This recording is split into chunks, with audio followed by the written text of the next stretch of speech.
Santa Barbara Baker here, showing you how to make my signature pizza dough recipe using instant dry yeast, the direct dough method. By the direct dough method, what do I mean? That's not using sourdough, also not using a poolish or other types of pre-ferment, which I typically like to do, that introduces some additional flavor, I feel, to the pizza. But direct dough is the classic way, that's just going straight with, I have 550 grams of water here, and then my instant dry yeast. I'm just pulling from a packet of yeast here. One packet's too much for a batch of dough. I just have about 2 grams here. Unless you have a jewelry scale, you're not gonna be able to get that exact. You want at least 2, but not over 3. And get that started by just adding it to my water here. It's room temperature water. Let the yeast absorb into our water before we stir it up here. I can just actually pop it right into this thing in a mixer here. Or you know what? We'll leave it out because we're going to add this flour. Let's get talking about the flour. So the conversion of my sourdough recipe is really easy. When it comes down to it, this recipe is just 50-50, 00, and bread flour with some additional T85. That's a type of wheat flour. Add a little more additional flavor to it. So 00 flour, what am I working with here? It's Central Milling flour. That's a little bit different than your Caputo. It's one of my favorites. It's organic, made grown here in the U.S. And then my other 400 grams is bread flour. I'm using Central Milling Artisan Baker's Craft Plus. That, if you're gonna use King Arthur, I would just go with all-purpose on that. I see the yeast starting to clump up in here a little bit. We'll get it mixing. I like using a mix of flours. I feel the bread flour adds a little more strength to that 00 because we're gonna let this ferment in the fridge for a little bit. The T85, now that's a type of wheat flour. It's not quite whole wheat. If you don't have access to 285, I would just use some more bread flour, maybe just 10 grams of whole wheat in there. All right, this is looking pretty good. Got that dough, or excuse me, the yeast dissolved up somewhat in there. It's a little bit hard doing this on camera, so we'll just pull it out. I'm going to add here my 00 along with my bread flour. And my additional, we have 400, and then just the 50 grams of T85 here, all into the mixer, along with our water and our yeast. Now, of course, I'm going to be adding salt to this mixture, but we're going to let it hang out about 25 minutes for the first little part here, but we're gonna get this thing mixed up. For this first mix, you just want to turn the mixer on low. Start incorporating that water with the flour. Once you see it all incorporated, we shut it off, cover it up, let it hang out. About 25 minutes, we'll meet back here, add the salt and just a little bit of oil, get this thing all mixed up. We're back after 25 minutes. Always some wiggle room in that number. I just say allow at least 15 minutes there to let that flour, water, and yeast all absorb. Now we're going to add our salt. I have 25 grams of kosher salt here today. I'm just going to sprinkle that over the top of my dough. Get that loaded up into my stand mixer. We'll start it off here. You know, get it in the right way.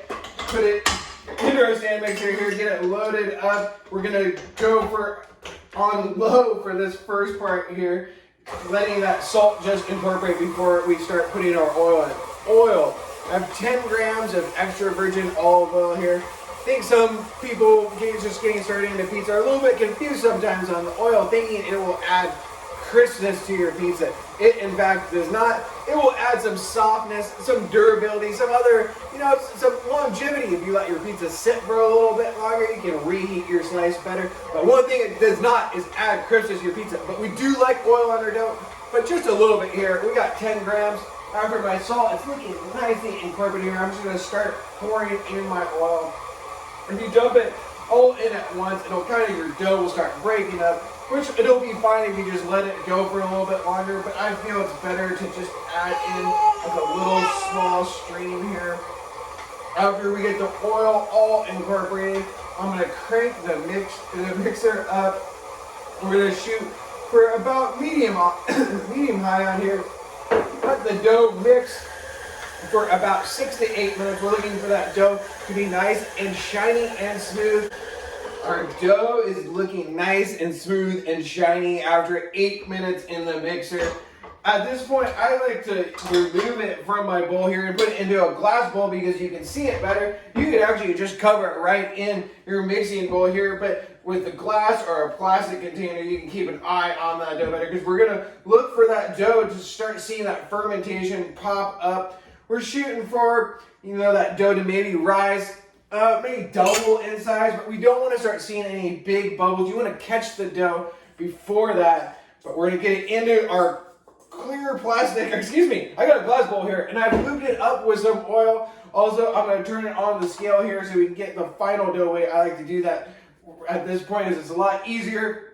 Right in the bowl, it's a little bit sticky, but it's all good. We're at 65% hydration here. I feel it's a great point for the Ooni Coda 16 or whatever backyard pizza oven you have, or even inside on the baking steel. We're at 1418 here. Let's just, we're looking for about a 350 gram dough ball, which should be great.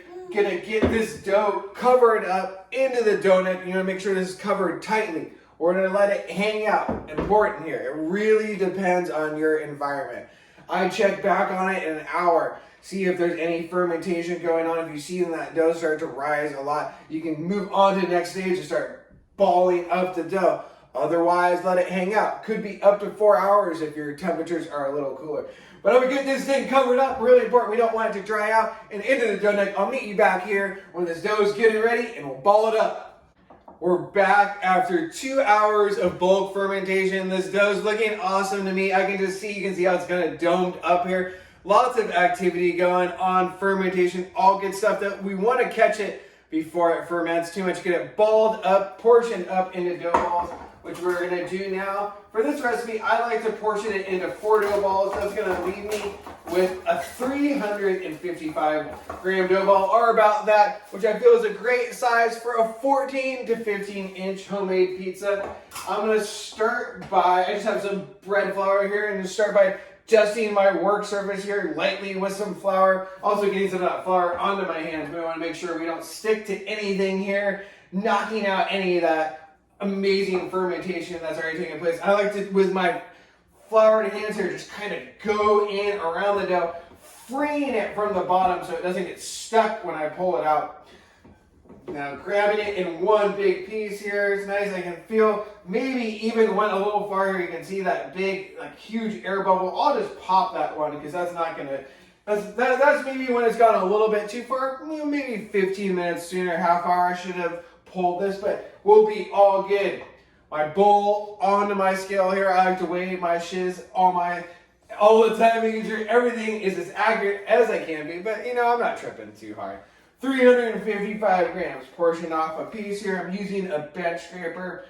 Usually when you're doing this on camera, you never get it on the first try. I know for sure this feels super light to me, but we'll get it into the bowl. 291. Let's bust off another chunk here. Maybe we'll get it on the second try. Oh, look at that, 345. We'll just give it, you don't want to do too many chunks, but 3, we'll call it that. We're at 350 now. That looks good to me. And after that, what I like to do is start forming my dough balls. Just put it onto my work surface here. I can just do 3 motions, forming it into a ball. But I like to pick it up, making sure that that dough ball is looking nice and smooth, forming it into a ball here in my hands, pinching it, shaping it, and making sure I'm not trapping any huge air bubbles in there, because you can end up with a whole, you end up trapping a giant chunk of air in there. Not a good thing. You want the fermentation of the dough and the yeast.